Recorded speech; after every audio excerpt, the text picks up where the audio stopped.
Hello, dear DSC candidates. Welcome back to my Grammar for Success channel. I am Koresh Babu, a retired lecturer in English from Hyderabad. In this video, I am going to explain all about the grammar and vocabulary questions that are given in the DSC 2025 Model Question Paper 3.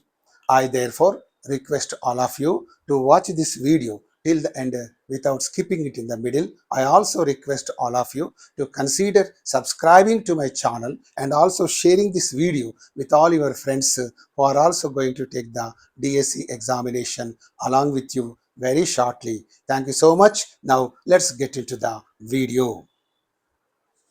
Grammar and vocabulary.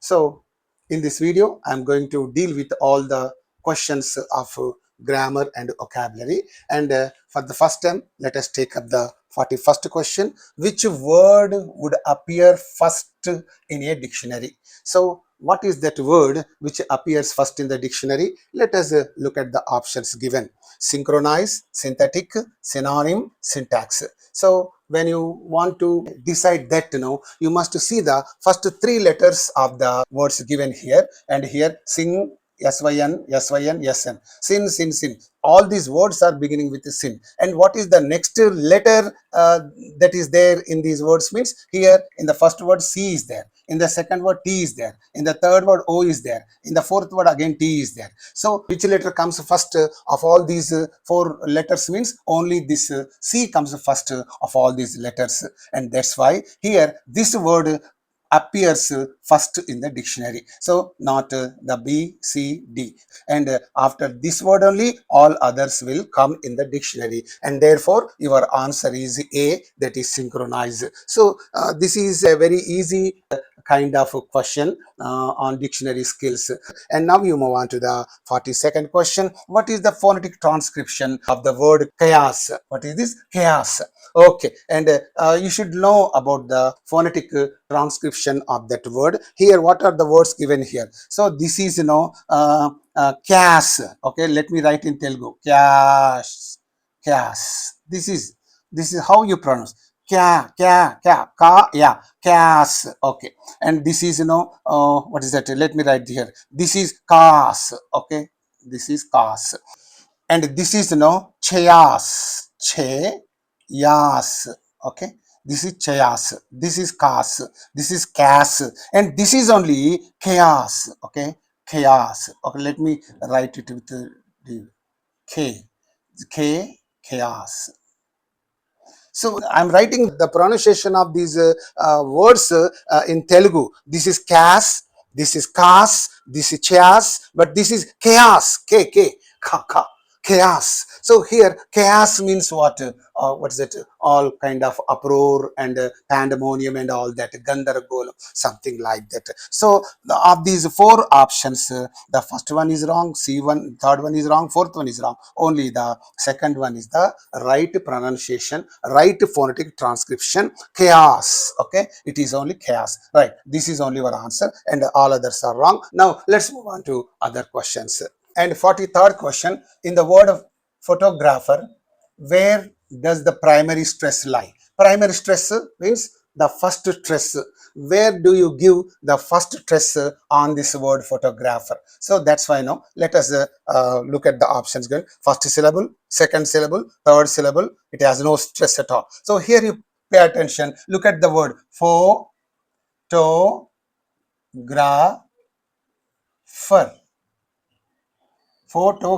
When you pronounce this, you say photographer.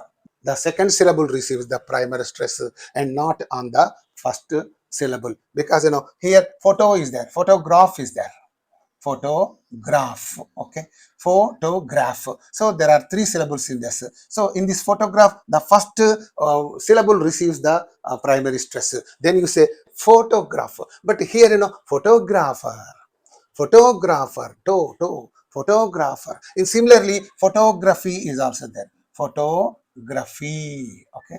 graphy. So here also in this photography and photographer, in these two words, the second syllable receives the primary stress, whereas in the photographer, the first syllable receives the primary stress. So this is somewhat confusing. Please refer to my video that I have made on the word accent or word stress. Please, it's very interesting. So several rules were discussed in that video, right? And therefore, in this word photographer, the primary stress is received by the second syllable. Therefore, your answer is the second syllable. All others are wrong. Okay, you move on to the 44th question. Which word has a different vowel sound than the others?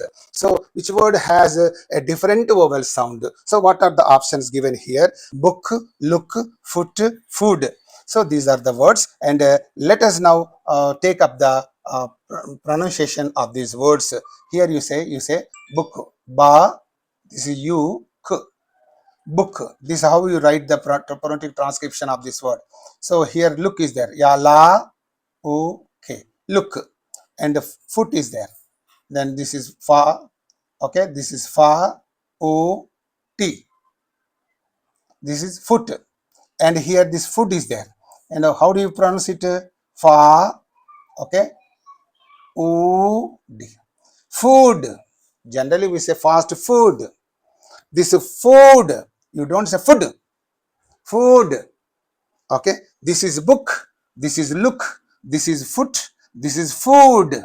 So here, this word is, okay, different from other words. So here, these three are different from this, and this one is different from these three. Okay. And therefore, here what is the question? Which word has a different vowel sound? So this word has only a different vowel sound, and all others have the same vowel sound. Therefore, they are not the right answer, and this is only the right one. Okay. Now you move on to other questions.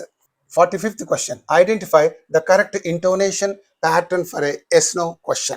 You know very well about the yes-no questions. What are the yes-no questions? So we have two kinds of questions. Okay, we have two kinds of questions. Short form for the questions. What is that? Ordinary questions, and WH questions. All about these things I have dealt with in some grammar video. So ordinary questions and WH questions. WH questions will begin with all WH words like what, where, why, how, okay, and what is what, where, why, okay, how, and etc. So with all WH words, the WH questions will begin, and therefore they are called WH questions, and that's okay. And here ordinary questions are there. Ordinary questions, they begin with helping verbs. How do they begin? They begin with helping verbs. What are the helping verbs? I cannot write all of them here. I can just orally tell you that am, is, are, was, were. Have, has, had. Do, does, did. Shall, should, will, would, can, could, may, might, must. So these are all helping verbs, and any question that begins with this helping verb is called an ordinary question. For example, do you smoke? Do is a helping verb. Do you smoke? Okay. Do you smoke? So to this question, do you smoke? The answer to this question is either yes or no. Do you smoke? You might say yes, you might say no. Therefore, the answer to all these questions, to all these ordinary questions will be either yes or no, and therefore they are also called yes-no questions. And because they are beginning with the helping verbs, they are also called verbal questions. So these ordinary questions have two other names, yes-no questions and verbal questions. They always begin with a helping verb. And these yes-no questions will have what? What kind of intonation do they have? Here you pay attention. Falling, no. Level, no. Fall and rise, no. They will have only the rising intonation. For example, this is an ordinary question. How do you say that? Do you smoke? Yes. Are you going to college? This is a question. Are you going to college? Here, at the end of this question, your voice is rising up. Are you going to college? rising tone. So rising intonation, and therefore for all yes no questions, the intonation pattern is always the rising intonation. These yes or no questions will receive only the rising intonation at the end of them. So that's why this B is only the right one and all others are wrong ones. Okay, and now you move on to the next question, 46th one. Which of the following is a feature of a dramatic monologue? What is the feature of a dramatic monologue? You know very well. Dialogue, no. Soliloquy, no. Conversation, no. But personal reflection with the implied listener. So this is a dramatic feature. Dramatic monologue is a dramatic feature. Generally in the dramas, what happens, the actor will come on the stage or dais and he'll be moving here and there, and the other actors will not be there, and he will be moving here and there, and he will be saying to be or not to be, something like that. He will be uttering some words, he will be speaking out some dialogues. So that itself is called dramatic monologue. He'll be speaking out all the thoughts, feelings, ideas that are there in his heart. అతని హృదయంలో ఉన్నటువంటి భావాలన్నిటినీ అతడు ఒంటరిగా stage పైన వ్యక్తపరుస్తుంది. Of course ఎదుట కూర్చున్నటువంటి audience వింటుంటారు, కానీ ఆ డ్రామాలోని ఇతర క్యారెక్టర్స్ మాత్రం ఇతడి మాటలు వినరు. So that is there. So here personal reflection with implied listener. అంటే ఇక్కడ వీళ్ళు ఎలా అంటుంటాడు, తన మాటలు ఎవరు వింటలేరు అని తనలో తానే అనుకుంటున్నాడు అని అనుకుంటూ అలా మాట్లాడుతుంటాడు. That is therefore called a dramatic monologue. And here therefore D is your answer, all others are wrong on once. And now you move on to other questions. 47th question, identify the figure of speech. What are the vertical lines given here? Oh death, where is thy sting? Oh maranama, ni mullekkada? Oh grave, where is thy victory? Oh samadhi, ni yokka vijayam ekkada? Grave. Okay, right. And these are the two beautiful lines. And now what figure of speech is lying in these two lines? That is the question. And here you pay attention. Metaphor, it's not a metaphor. It is not simile. It is not what is that, personification, but it is apostrophe. The figure of speech apostrophe can be found in these lines. What is this apostrophe? This apostrophe is a figure of speech where the speaker addresses the dead or the absent or some abstract thing, as if that thing were present, and it is capable of understanding the speaker or the poet. So here this death is there. It is an abstract thing. Okay, and the speaker is saying, oh death, where is the sting? Here the speaker of these lines, the poet of these lines, thinks that these abstract things are present before him and they are capable of understanding him. అవి తన ముందు ఉన్నట్టు, అవి తనను అర్థం చేసుకుంటున్నట్టుగా కవి భావిస్తూ అంటున్నాడు. ఓ మరణమా నీ ముల్లెక్కడ, ఓ సమాధి నీ యొక్క విజయం ఎక్కడ, something like that. So these are the two very interesting lines, and therefore in these two lines you can find apostrophe, the very beautiful figure of speech, and therefore this D is your answer and all others are not your answers. And now you move on to the next question, 48th one. Which of these is not a stanza form? Which of these is not a stanza form?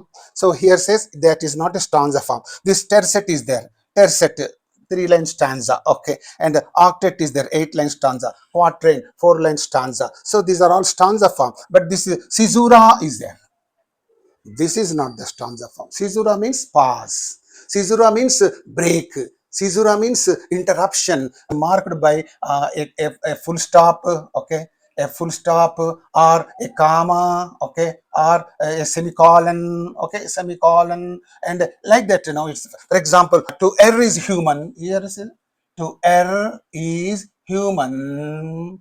Semicolon. To forgive is divine. To forgive is divine. Okay, here that is there. So here this semicolon is there. It is giving some break. This is called caesura.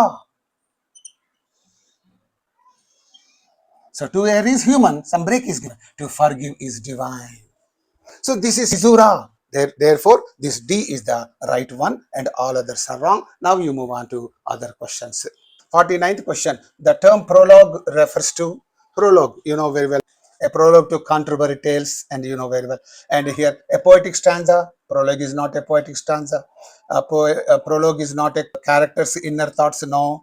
An introductory section. Yes. A moral ending. No. So here prologue means an introductory section of the book. Okay, the introductory part of the book is called prologue. Okay, and you know very well about this, and you move on to the next question. 58th question. What type of irony is used when the audience knows more than the characters? See, while watching some drama, sometimes what happens, the audience knows more things than the characters of the drama themselves know. The characters of the drama know less and the audience knows more. That's a kind of irony. They know less and the audience knows more. That's called an irony. So what type of irony is that? That is the question. And here you must know about this irony first of all. Irony means what? Irony is a literary device, okay, and where the intended meaning is different from the literal meaning. The meaning of whatever you say is the literal meaning, and the meaning it conveys is the intended meaning. Okay, right. For example, your friend is there, and outside the weather is very bad. It is raining torrentially. It is very stormy. It is very bad outside. The weather is totally bad. But your friend says, "What a pleasant day it is." Your friend is saying, "Oh, what a pleasant day it is." So he is saying, "What a pleasant day it is." But this is the literal meaning of this, you know very well. The day is really pleasant. But the opposite of that is, the weather is very bad and the day is very bad and all that. So this is therefore called irony. చెప్పేది ఒకటి స్ఫురించే అర్థం మరొకటి అయితే that is called irony. You know that very well. And this irony is of three types. Okay, it has got three types. And here you pay attention. Here verbal irony, dramatic irony, situational irony, cosmic irony. So there are four types are given. Anyway, I'm going to give you some idea about all these ironies. And verbal irony is there.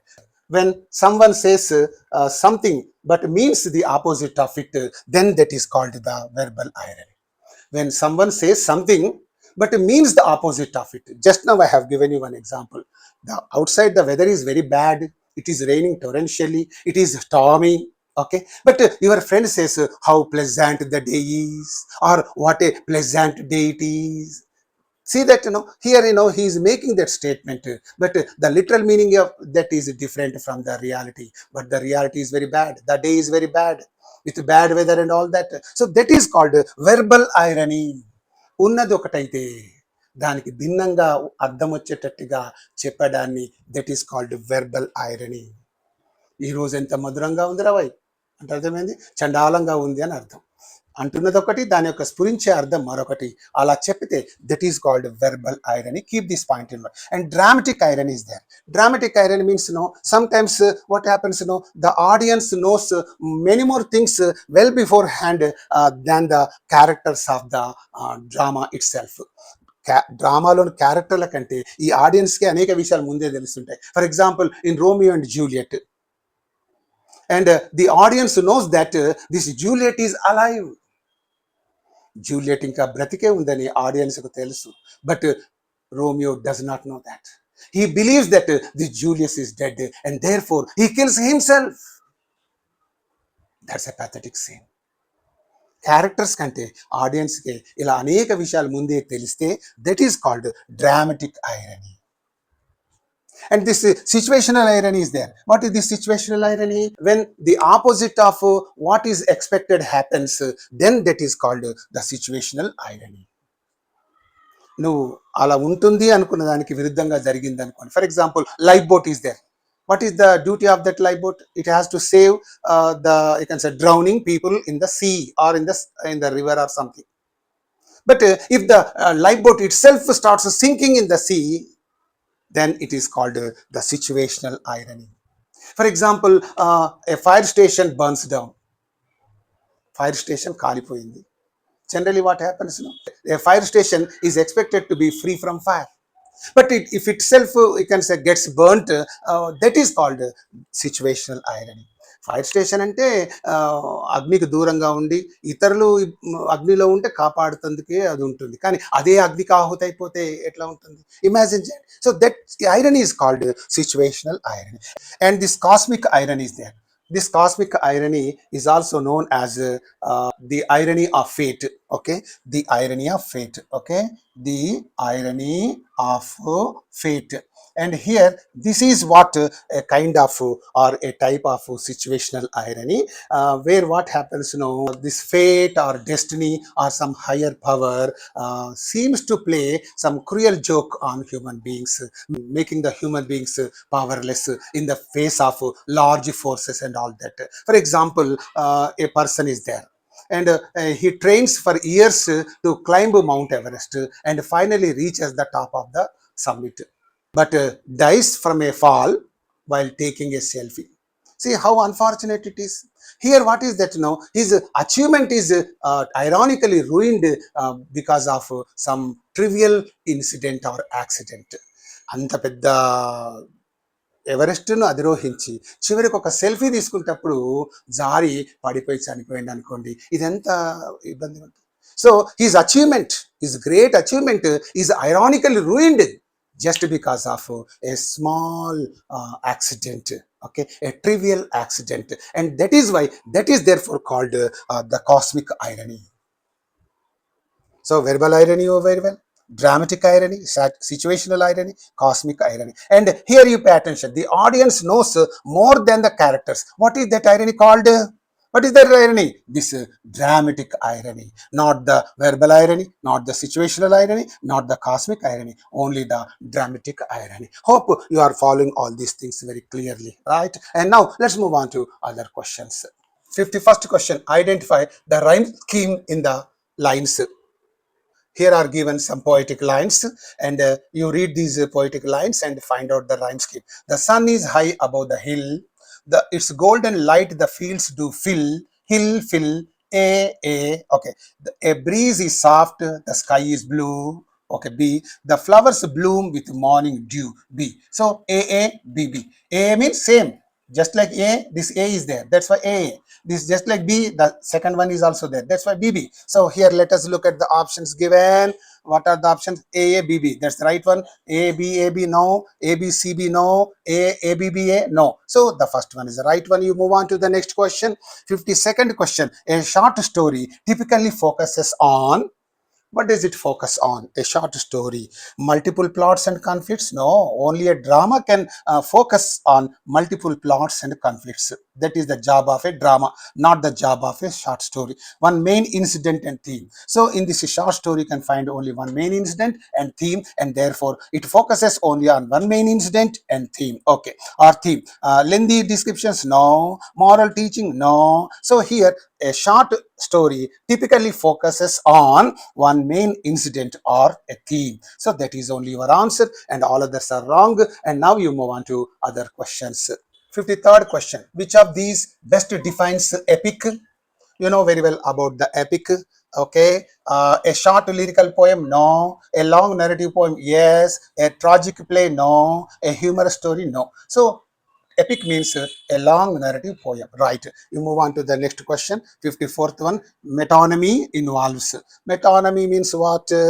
Repetition of consonants? No. Talking to inanimate objects? No. A direct comparison using like? No. But what?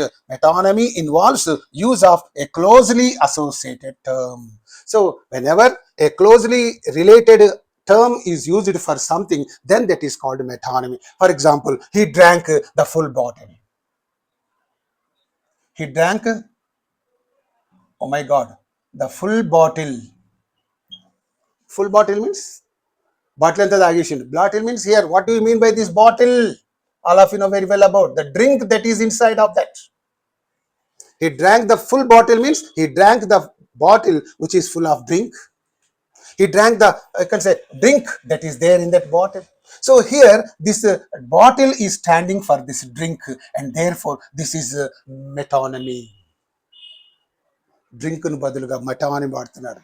King కు బదులుగా crown అంటున్నారు. Pen means wisdom.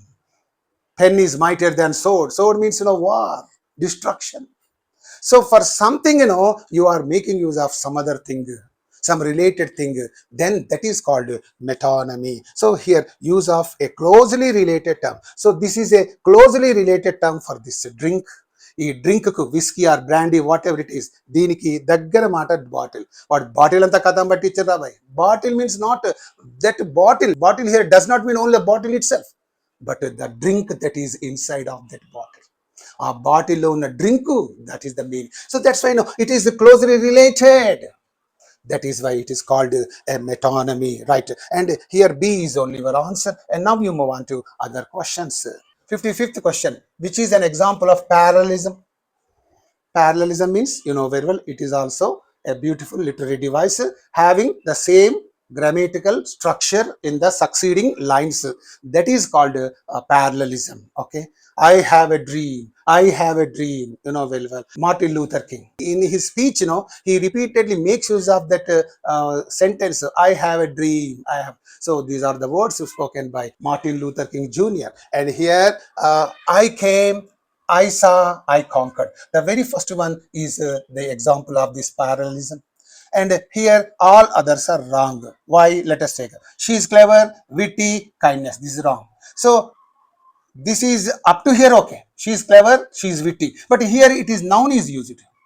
Adjective, but here noun. That's why no, this is wrong. Had there been kind only, then this sentence would have become correct. She is clever, she is witty, she is kind. But here kindness is there because you cannot say she is kindness, you cannot say. Two adjectives are there, one noun is there. That's why this is a wrongly framed or wrongly constructed sentence. This is grammatically incorrect. That is grammatically incorrect. That's why, you know, this cannot be the example of parallelism. And here running fast, faster, faster, this also cannot be the example of parallel. So there should be separate sentences like this. The wind whispered softly. No. So here I came, I saw, I conquered. So same subject main verb, subject main verb, more subject past tense verb, subject past tense verb, subject past. So same construction. That's why it's the beautiful example of parallelism, and that is only your answer. Now you move on to the next question, 56th one. Choose the correct transformation. So what is the actual sentence given here? He is so tall that he can reach the fan. He is so tall that he can reach the fan. He can easily reach the fan. So what is the meaning of this? He is tall enough to reach the fan. The very first one is the right one. He is too tall to reach the fan. No, you cannot say he is too tall to reach the fan. You cannot say that. This gives another meaning. He is too tall to reach the fan. That cannot be the correct sentence. He is enough tall. You cannot say enough tall to reach the fan. No. He reaches the fan because he is tall. No. So that's why no, the first one is the right one. All others are wrong. And now you move on to other questions. 57th one. Identify the error. What is that error? Each of the boys have a bicycle.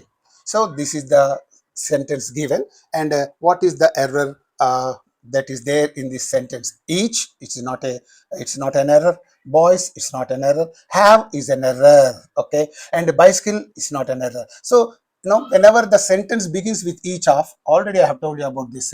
Each of, okay, either of, and neither of. Once again, I am telling you, these are all singular pronouns, and therefore there must be used singular helping verb and nothing else. Each of, when the sentence begins with each of, you must use only the singular helping verb. But here, boys is there. This is not the real subject for this verb, but this is the real subject. So according to this, you have to use this. Each is taking only one person. There are many boys, but this each is taking only one boy. So according to this, this is the subject of the sentence, and therefore you have to use the helping verb according to this subject, not according to this. And that's why even in the banking examinations also, this kind of sentences will be given extensively. That's why I taught them this kind of rule. Each of, either of, neither of. When the sentences begin with any of them, the helping verb used in that particular sentence must be in the singular number. That is the rule, right? And here have is used. There should have been has, but have is used, and therefore this is the wrong part, and all others are right parts. Okay, and now you go to the next question, 58th question. Choose the correct question tag. Some question tag he is giving you here. None of the girls carried an umbrella. Question tag is given. None of the girls. Okay, what's the tense of the sentence? Girls carried. Girls carried. Simple past tense is there. Okay, simple past tense means when you frame the question tag, you use did. Okay, here none is there. None means not is there. When not is there, it's a negative sentence. For a negative sentence, what must be the question tag? Did and the subject of the pronoun. So here did is used. What is the pronoun used for the girls? They. That's why did they. So this sentence is in the simple past. Point is clear. And there's a word like none. None means it's a negative statement. So for a negative statement, what do? You use, how do you frame the, what is that question tag? You take the helping verb, you add the pronoun of the subject. So here you took the simple past tense, therefore you use did 1 point. And what should be the pronoun? What is the subject of the sentence? Girls. What is the pronoun used for girls? They. Did they? It must be they. Right, and that's why here options. Do they? No. Won't they? No. Did they? Yes. Didn't they? No. So the C is the right one. And now you move on to other questions. 59th question. Which sentence uses an adjective clause? I like coffee. No. We left after the game was over. No. I'll come when I can. No. So where is the adjective clause? In the second sentence. Okay. Where is that? That you give me. This is the adjective clause. This sentence has only the adjective clause in it, and therefore this is only your answer. In the other video, I think I gave you some idea about the adjective clauses. Okay, they begin with who, whom, whose, what, that, which. So that is there. And before them, there will be a word called antecedent. About all these things, I have dealt with in the previous model question paper. Okay, and you please refer to that. It is meaningless to explain all about the adjective clauses every time. And here, this is the adjective clause, and this sentence contains an adjective clause, and therefore this B is your answer, right? And you move on to the next question, 60th question. Choose the correct sentence. Okay, what are the options given here? Okay, and the sceneries here is beautiful. Remember, this scenery is there.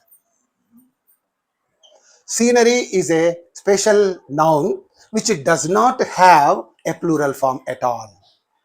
In the English language, there are certain nouns that do not have plural form. At the same time, there are certain nouns that don't have the singular form. కొన్ని nouns కి singular form ఉండనే ఉండదు. They are by birth singular. Some nouns are by birth plural. Scenery is there. It's by birth singular and it has no plural form. You cannot say sceneries. This is not there. That's why sceneries wrong. Therefore the entire sentence is wrong. Don't look at the remaining sentence. So here scenery singular. Scenery singular means automatically the helping verb should also be singular, but it is plural. Therefore this is wrong.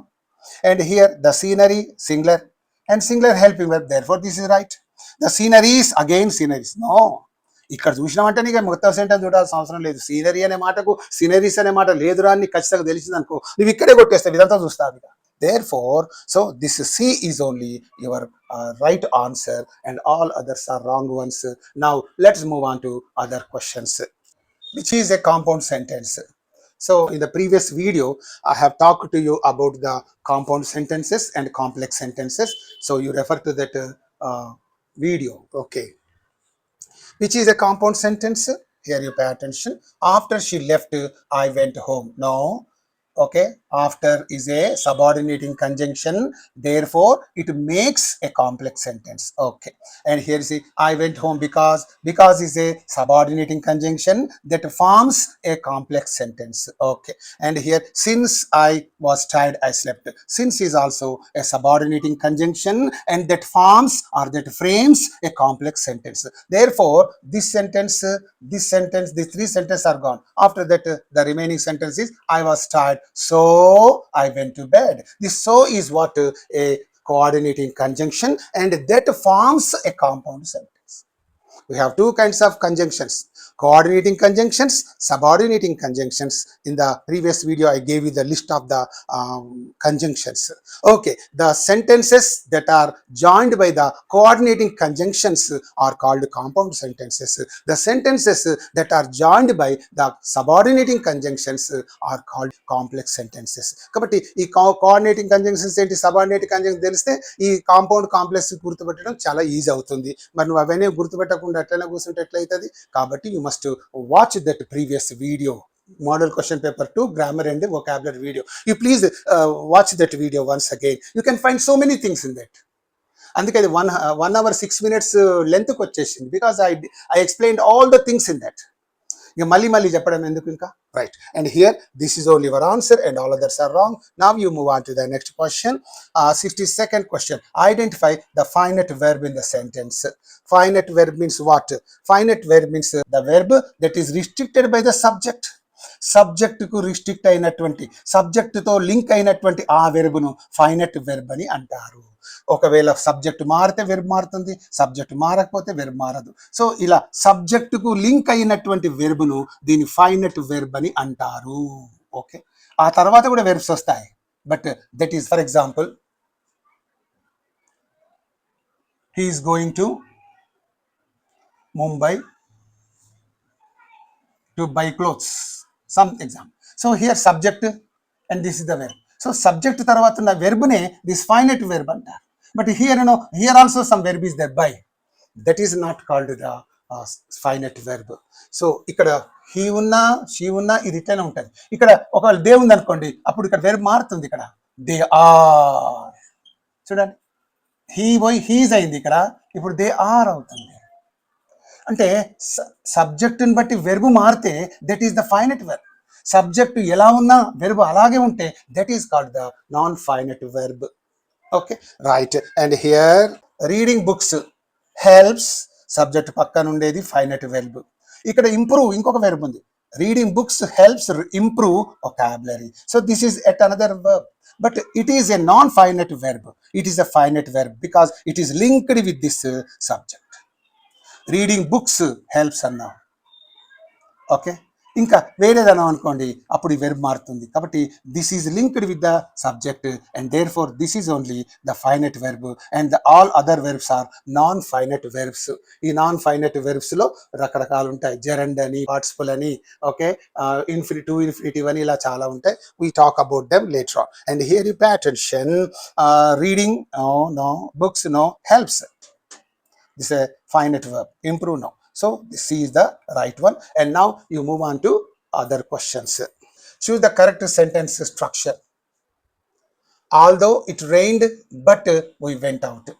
So although, when there is although, when the sentence begins with although, again but should not be used. Okay, here but is used, therefore it's wrong. It rained and we went out. It rained and we went out. No, it's meaningless. వర్షం కురిసింది, మేము బయటికి వెళ్ళాం. వర్షం కురిసేవాడు బయటికి వెళ్తాడా? No, it's meaningless. Of course, although it rained we went out, this is correct. It rained although we went out. No, వర్షం కురిసింది ఇలా చెప్పడం, మేము బయటికి వెళ్ళినప్పటికీ వర్షం కురిసింది. No, so that is not the right one. So here although it rained we went out, this C is only the right one. నేను అనుకోవచ్చు it rained and we went, వర్షం వస్తుంటే బయటకు ఎవడని వెళ్తాడా? బుర్రున్నాడు, ఎవడు వెళ్ళాడు. ఇట్ రెయిన్డ్, వర్షం కురిసింది, అండ్ వీ వెంట్ అవుట్. కాబట్టి ఇది మీనింగ్లెస్గా ఉంది. Therefore it's wrong. The rule he wants to test is though, although, even though, ఇవన్నీ అయినప్పటికీ అని అర్థం. Whenever the sentence begins with any one of these subordinating conjunctions, there should not be but again. వీటితో begin అయిన sentence లో మళ్ళీ but అనేది ఉండుటకు వీలు లేదు. బట్ కానీ ఎట్ కానీ, ఓకే, బట్ కానీ ఎట్ కానీ ఉండుటకు వీలు లేదు. ఉంటేది రాంగ్ అన్నట్టు. మీకు ఎగ్జామ్లో బట్ కానీ ఎట్ కానీ ఇస్తాడు, మీరు తీసేస్తారు, అంతే ఇక చెప్పాల్సింది. సో హియర్ అందుకే ఇక్కడ ఆల్దో ఇట్ రెయిన్డ్ బట్ అన్నాడు, సో ఇట్స్ రాంగ్. ఇక్కడ అనలేదు కాబట్టి right. Okay, you want to checkup whether you know this rule or not. ఇది మీకు తెలుసా లేదా అని వాడు చెక్ చేస్తున్నట్టుగా ఉంది. Okay, and now you move on to the next question. 64th question. Choose the correct degree of comparison. Degree of comparison. What is that? She is more taller than me. So remember, two superlative adjectives, two comparative adjectives should not be used side by side in a sentence. రెండు కంపారిటివ్లు కానీ రెండు superlative అడ్జెక్టివ్లు కానీ side by side okay sentence లో వాడుట నిషిద్ధము. Right. And there four ఇక్కడ more is a comparative adjective, taller is also a comparative adjective, therefore this is a wrong sentence. And she is taller than me, so here it is okay. He is tall than me. So this than is used only whenever there is a comparative adjective before that. దాన్ అనేది దానికంటే ముందు comparative adjective ఉంటేనే దాన్ వాడతారు, లేకుంటే వాడరు. అనవసరంగా దాన్ వాడేది కాబట్టి it's wrong. She is more tall than. So for this tall is a small adjective. It follows only er and est rule to form the comparative and superlative degree. ఈ tall అనేది చిన్న అడ్జెక్టివ్, అది comparative superlative ను తయారు చేసుకోవడానికి ER-EST rule ను follow అవుతుంది, కానీ దాని ముందు మోర్ రాదు. Therefore more tall is a wrong sentence. Therefore first one, third one, fourth one, these are all wrong. Only the second one, she is taller than me, is the right one. And now you move on to other questions. 65th question. Choose the correct article usage. She is reading an interesting book. This is the right sentence in which the article is used correctly. Interesting is a word beginning with a vowel sound, therefore you should use an, and therefore she is reading an interesting book. Okay. And she is reading a interesting. Interesting is a word which is beginning with a vowel sound, but here a is used, therefore this is wrong. She is reading the interesting book, therefore this is wrong. She is reading interesting book, wrong.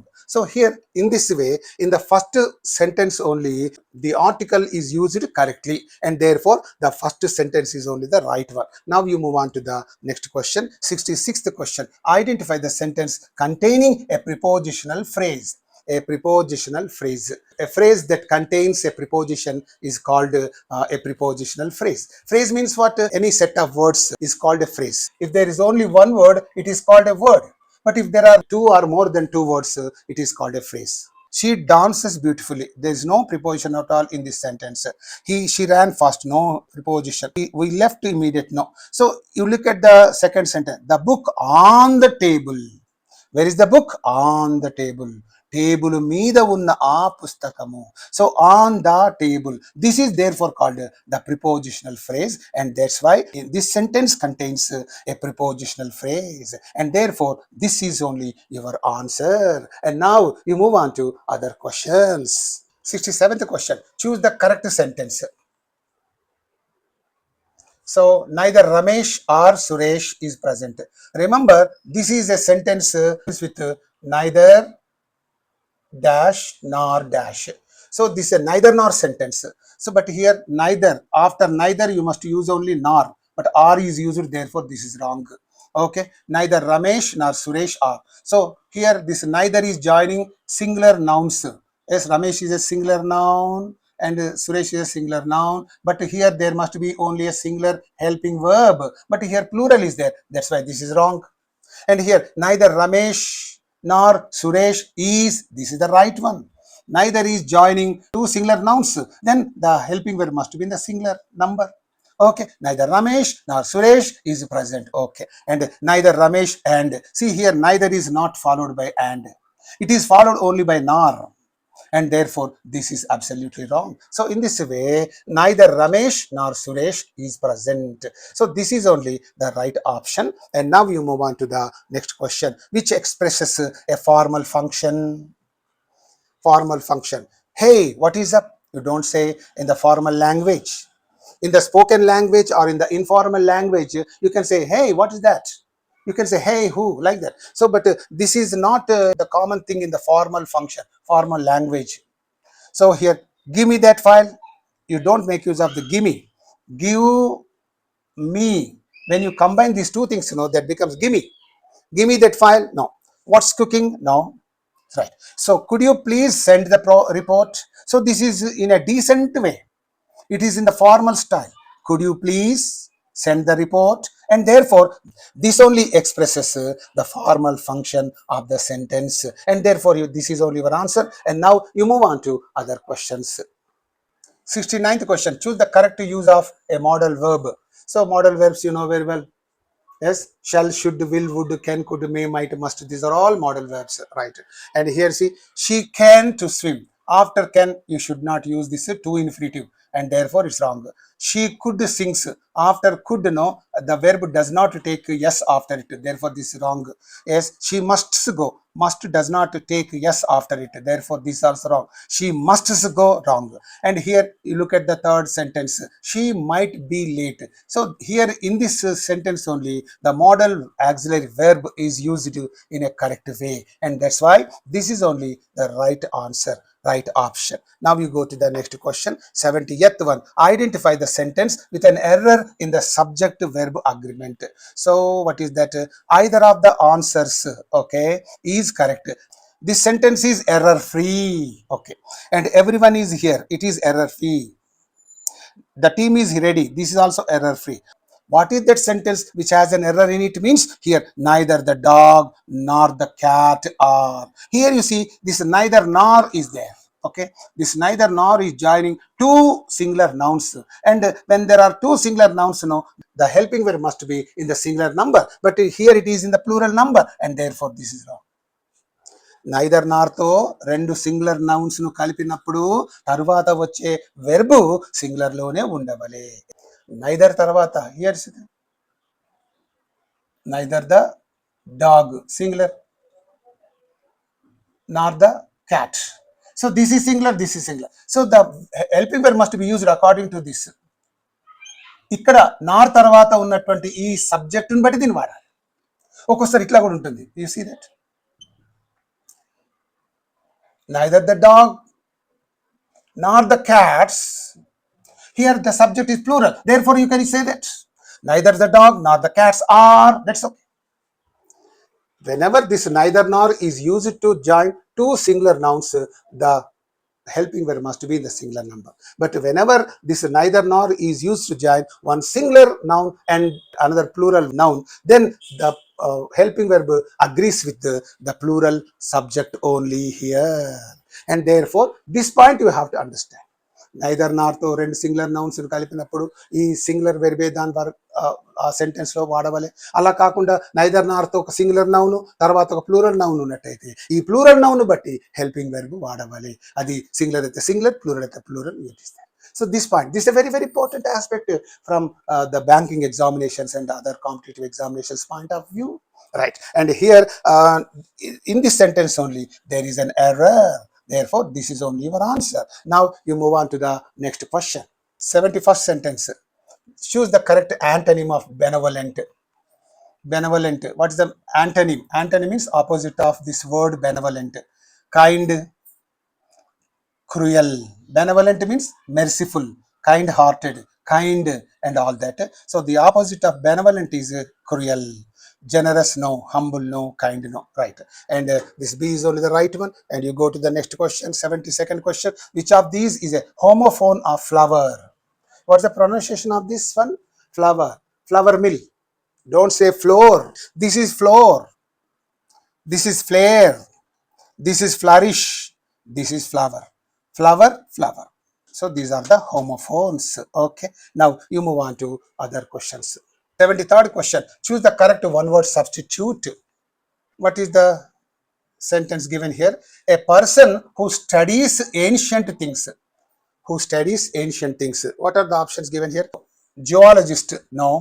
Anthropologist, no. Paleontologist, no. But archaeologist, yes. So this is only the person who studies ancient things. Therefore, your answer is archaeologist, right? And here 74th question. Identify the phrasal verb. So what is the phrasal verb here used? She turned down the offer.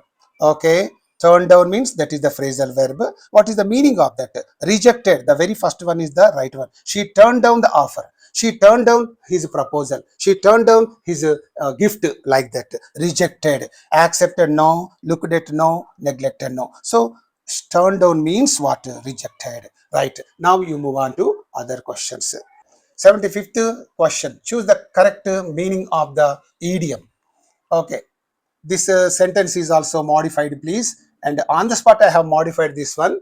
and that's why in the key I have not modified the answer. Okay, for so many, for 4 or 5 questions, I have not modified the answers. A blessing in disguise. A blessing in disguise means a hidden blessing. Here, a religious event, no.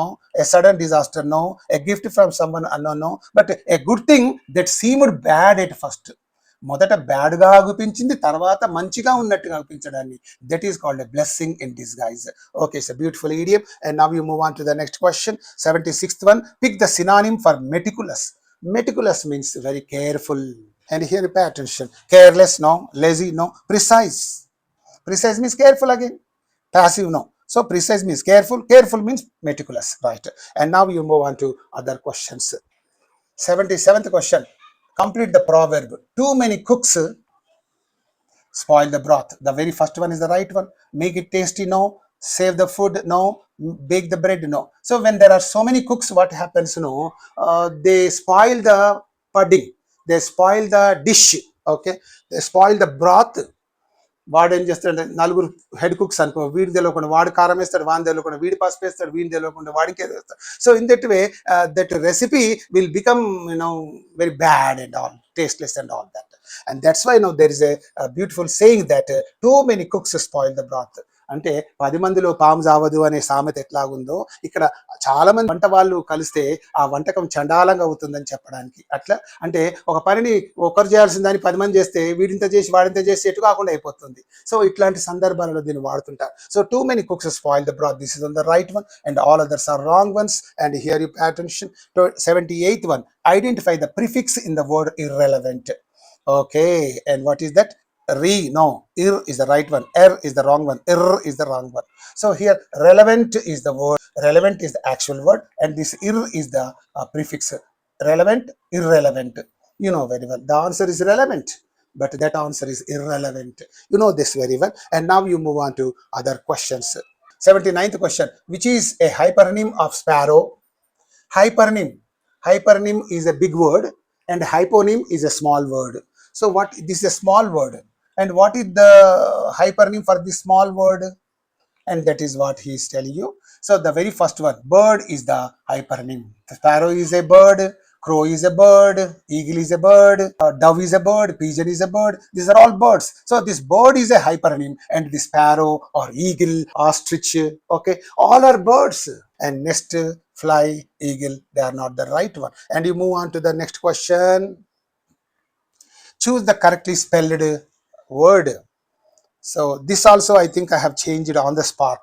Okay, this word is all about maintenance. So then you have to, don't look at this word again. If you look at the word, you get confused. And that's why just you look at this word, it is all about maintenance. Maintenance. Maintenance.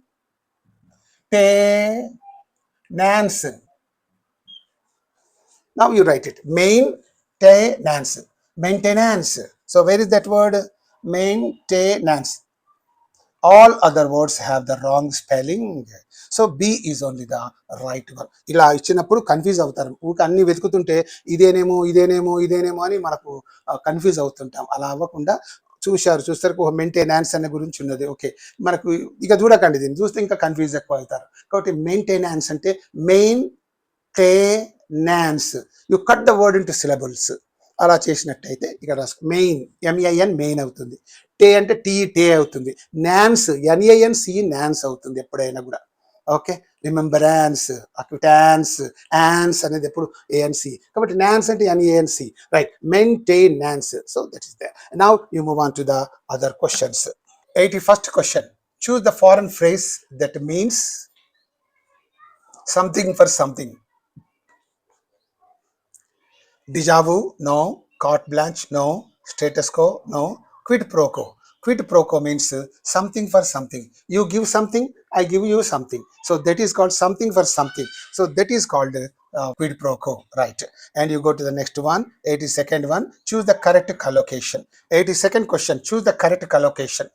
So collocation means combination of two words. So here you pay attention. Create homework, no. Make homework, no. Take homework, no. Do homework, yes. So you say always do homework. I am going home to do homework. You say something. So that is there. Now you move on to other questions. 83rd question. Which abbreviation means, for example, in the second model question paper also, I think I have given you these words, and here you pay attention. Id est. Id est means that is, and eg means exempli gratia.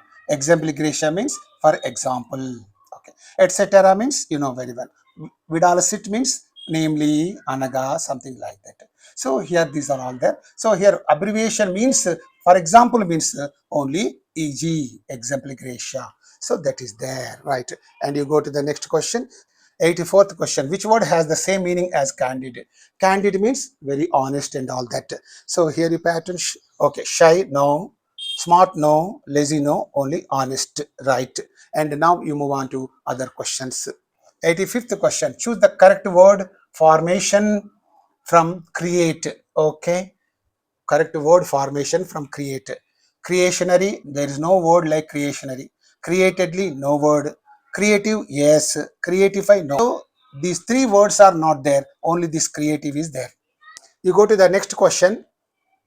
86th one. Which sentence uses apostrophe correctly? So apostrophe means this is called apostrophe. This apostrophe is used generally to indicate the ownership or possession. Okay, so Mohan is there. Mohan, you know, this is the name. Mohan yokka bike and cheppali. Then what do you say? You use apostrophe and then say Mohan's bike. Okay, and Sheila's scooty. Sheila apostrophe scooty. Okay, here to indicate the ownership of this Mohan's bike ante Mohan yokka bike ante what is this apostrophe doing? It is indicating the ownership of that bike. It is indicating the ownership of the scooty. So he is the owner of the scooty. That is the ownership of this scooty. So here this apostrophe is used to indicate the possession or ownership, and it is also used to indicate the plural form of abbreviations. For example, peace, pilu, yams, yamlu, MLAs, abbreviations. With plural abbreviations, plural చేయడానికి కూడా apostrophe వాడతారు. It has got so many rules. And here you pay attention. Which sentence uses the apostrophe correctly? The cats are playing outside. Here cats are there. So for simple, cats means plural. If you want to make this cat into plural, you must just add s to that, but don't add apostrophe s. So then that this would have been correct. Okay, cats, this is wrong. Cats ante pillulu అని చెప్పాలి, క్యాట్లు అని చెప్పాలంటే apostrophe అవసరం లేదు. But here he has used this apostrophe unnecessarily, and therefore this sentence is wrong. And here you pay attention, the cat's apostrophe is there. After cats apostrophe is there, ante when you use apostrophe at the end of this plural yes, then it becomes a plural possession. For example, boys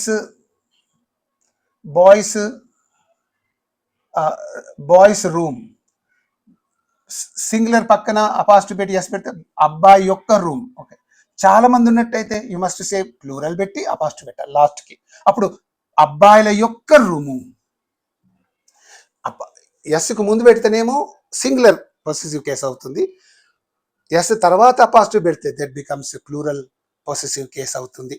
so here cats అంటున్నాడు అంటే పిల్లుల యొక్క అని అర్థమవుతుంది. పిల్లుల యొక్క tail is fluffy. పిల్లుల యొక్క అన్నప్పుడు ఇక్కడ పిల్లులకు చాలా పిల్లులు అంటున్నప్పుడు ఒక టెయిల్స్ అని ఉండాలి, అలా లేదు కాబట్టి ఇది రాంగ్. అండ్ ఇక్కడ క్యాట్ అపాస్ట్రఫీ ఎస్, పిల్లి యొక్క తోక. So cat's tail singular apostrophe S, పిల్లి యొక్క తోక. ఈజ్, పిల్లి యొక్క తోక సింగులర్ కదా, and this is correct. This sentence is correct. Here is cats' tails, పిల్లుల తోక యొక్క అంటూ ఆర్ అంటున్నాడు. This is wrong. So therefore here the first one, second one, fourth one are wrong. Only the third one is the right one. The cat's tail is fluffy. Pilli yokka toka fluffy ga booru booru atla undadani, that is called fluffy. Okay, it is there, and therefore C is only your answer. And now you move on to other questions. Which is a formal letter closing? Formal letter closing. Formal means official. Therefore, affectionately you don't use. Lots of love you don't use. Cheers you don't use. You say yours sincerely. Formal means official automatically. Informal means personal and all that. So here he is asking for the closing of the formal letter. Therefore, yours sincerely must be the formal letter closing. And you go to the next question. Choose the appropriate format for a diary entry.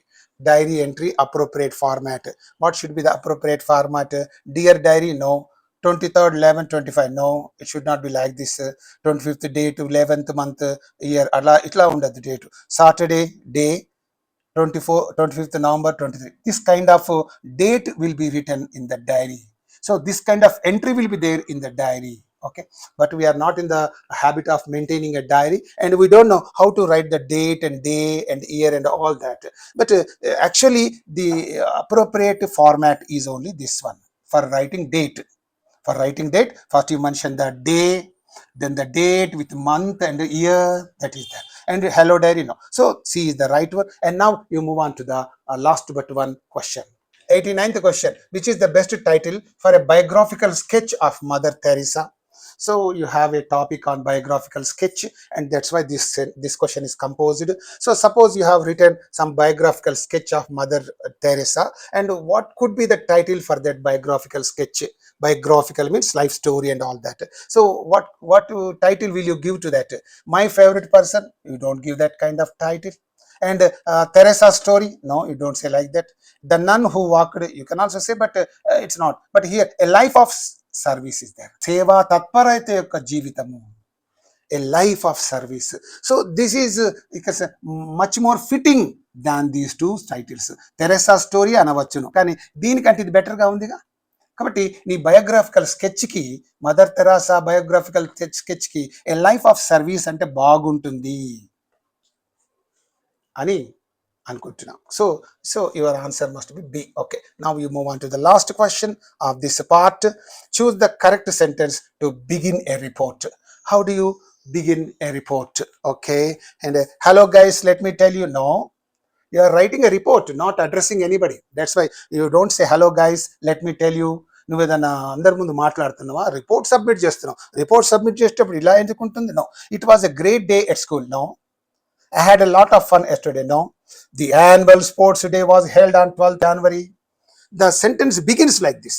You go, annual sports day 12th January నాడు జరిగింది అంటూ ఇలా ఇక మిగతా అది అంతా రాస్తావు. The remaining matter you write in that report. So that's why no the correct sentence to begin a report is only this and not all others. So C is only your answer. And with this the questions on grammar and vocabulary will come to an end. Thank you so much for watching this video. Hello dear DSC candidates, thank you so much for watching this video. If you have still any more doubts in the questions I have dealt with in this video, please bring it to my notice or make a mention of it in the comment section. I am here to discuss the answer with you. Okay, if you have still any more doubts, and with the explanatory video on content and methodology, I shall be back to you. Until then, bye, see you all of you.